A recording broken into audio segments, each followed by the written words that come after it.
Connaissez-vous les sacs orange pour le tri des résidus alimentaires? Peut-être que vous en utilisez déjà. Ils seront de toute façon obligatoires en région bruxelloise à partir du mois de mai.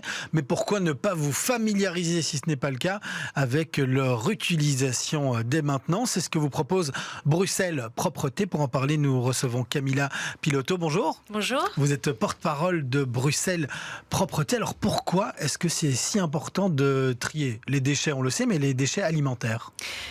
Tout d'abord parce que le tri des déchets alimentaires permet de réduire d'environ 40% le contenu des sacs blancs. Et donc, si on réduit le contenu du sac blanc, on réduit la quantité de déchets incinérés et donc les quantités également de gaz à effet de serre qui sont produits inévitablement avec l'incinération. Et puis, deuxièmement, le tri des déchets alimentaires permet de valoriser, de donner une seconde vie à ces déchets.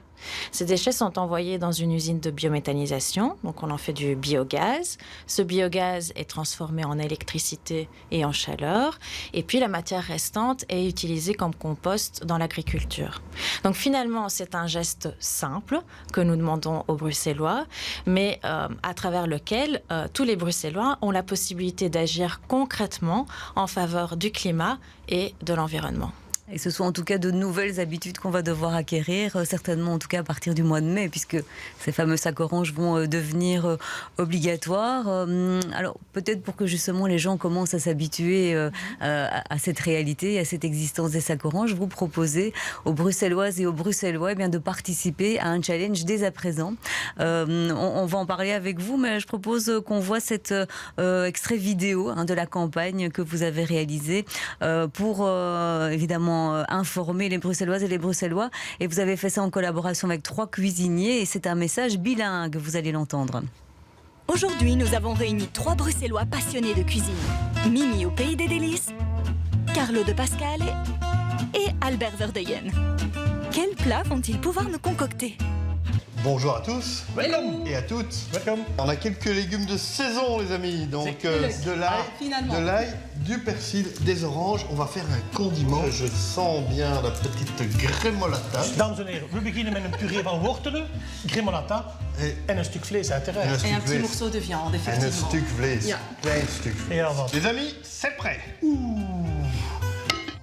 Voedingafval is gebruikt op zijn maximaal. Wat gaan we nu ermee doen? Eh bien justement, on va redonner une nouvelle vie à ces déchets alimentaires. En produisant chez vous soit du compost ou alors vous les mettez dans les sacs orange, vous allez comme ça produire de l'engrais ou encore de l'énergie verte. Oh, de groene energie. En wij zijn daarmee bezig. Le tri des déchets alimentaires, nous, on est déjà passé à l'action. Et vous ?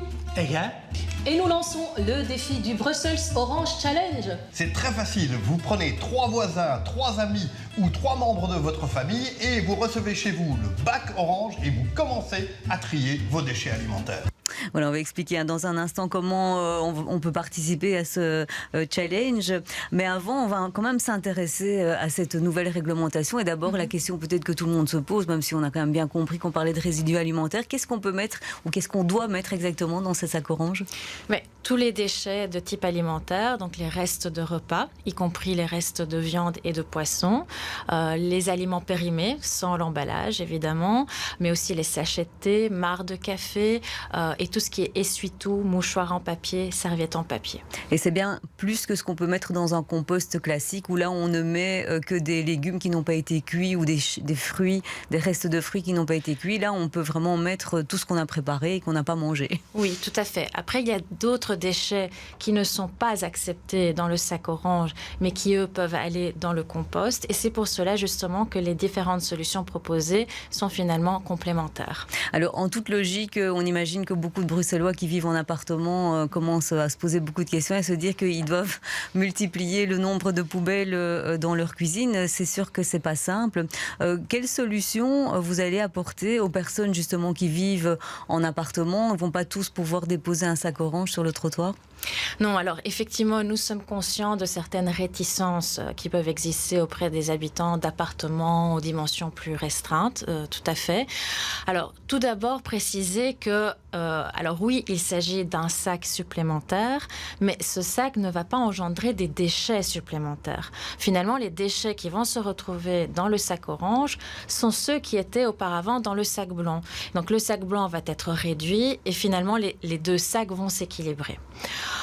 Au-delà de ça, nos équipes, évidemment, travaillent à la mise en place de solutions pratiques. Le petit conteneur orange 25 litres est une d'entre elles.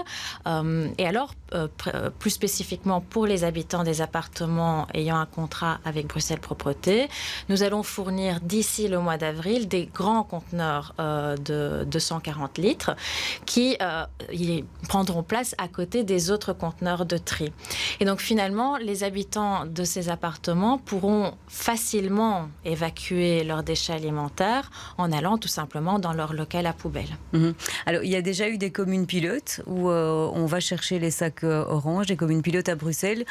Quels sont les freins que vous avez remarqués? Quelles sont les difficultés auxquelles il faut remédier? Donc, c'était vraiment un test avant de généraliser ça à la région bruxelloise. Alors, le projet a débuté en 2013 avec 2 communes pilotes, Etterbeek et Evere. Donc ça fait quand même quelques années de recul maintenant. Et puis finalement, ça a été généralisé sur base volontaire à l'ensemble de la région. Donc, mais pas obligatoire. Pas obligatoire. Donc d'une part, les citoyens ont pu déjà être sensibilisés sur base volontaire à cette collecte. Et d'autre part, cette phase a permis de définir et d'affiner certains aspects pratico-pratiques pour Bruxelles Propreté. Et donc pour assurer une mise en œuvre de l'obligation de cette collecte qui soit la plus optimale possible. À titre d'exemple, au tout début, les sacs et les conteneurs de la collecte étaient de couleur brune. Mais on s'est vite rendu compte que cette couleur nuisait à la visibilité des sacs. Et donc, on a fait le choix de la couleur orange pour des raisons d'efficacité lors de la collecte. Et donc, voilà, une autre chose qui a été mise en place, c'est vraiment la généralisation de ce petit conteneur 25 litres, qui est vraiment un allié dans le tri de ces déchets. Donc ça va être une boîte en plastique. Voilà, donc c'est un petit conteneur de cette dimension-ci, de couleur orange, dans laquelle les habitants pourront mettre le sac orange. Ce n'est pas une obligation, mais cela facilite la démarche. Et le tout sera placé devant la façade de l'habitation le jour de la collecte. Nos équipes vont collecter le sac et le petit conteneur pourra être réutilisé pour la collecte suivante. Donc ça permet également de protéger des nuisibles et donc d'éviter certains problèmes de malpropreté qui pourraient être dus aux déchets qui se retrouvent dans la rue. Alors, comme vous le dites, ces sacs oranges peuvent être déjà récoltés partout dans toutes les communes bruxelloises. On doit quand même avouer que pour l'instant, on n'en voit quand même pas beaucoup sur le trottoir. Comment vous allez faire pour convaincre les citoyens et les citoyennes bruxellois que c'est important? Alors, on met déjà en place plusieurs actions de communication de terrain. On est présent dans des marchés, supermarchés, grandes surfaces pour sensibiliser les habitants, pour distribuer ce conteneur orange. Ce conteneur est également distribué au sein des services communaux, dans les Rossi-Parcs régionaux et via le challenge que nous avons lancé.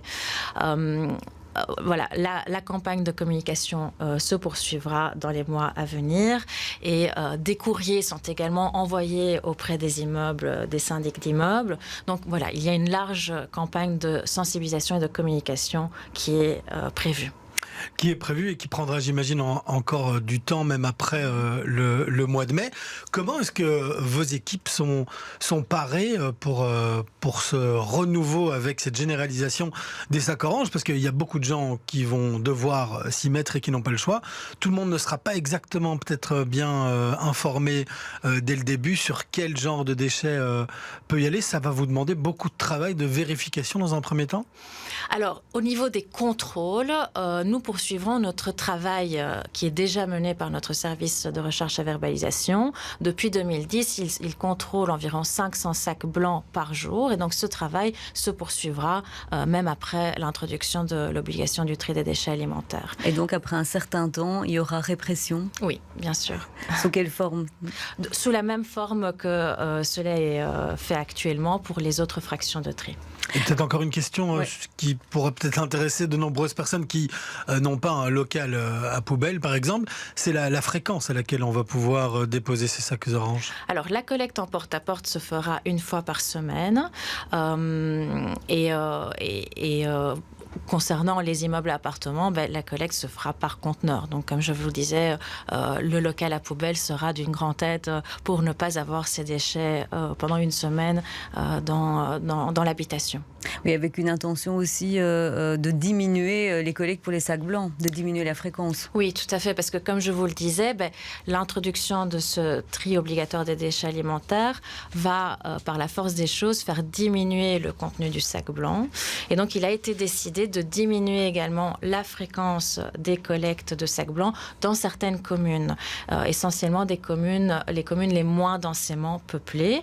Et l'objectif est vraiment de réduire finalement le nombre de camions dans nos rues et d'agir ainsi positivement sur la qualité de l'air en région bruxelloise. Alors rapidement, ce challenge, comment on fait pour y participer? On a entendu dans ce spot qu'il faut demander à des voisins de vous se mettre trouvez ensemble. Deux amis, oui. 2 voisins, 2 proches qui sont partants.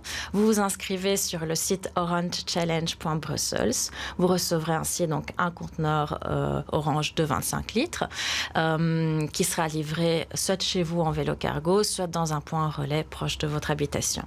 À côté de cela, vous aurez la possibilité d'être tiré au sort et de remporter une box d'aliments bio et locaux qui vous permettra de préparer de bons repas pendant une semaine pour 4 personnes. Et de remplir sa première poubelle orange. Alors. Tout à fait. Merci beaucoup Camilla Piloto. Je rappelle que vous êtes porte-parole de Bruxelles Propreté.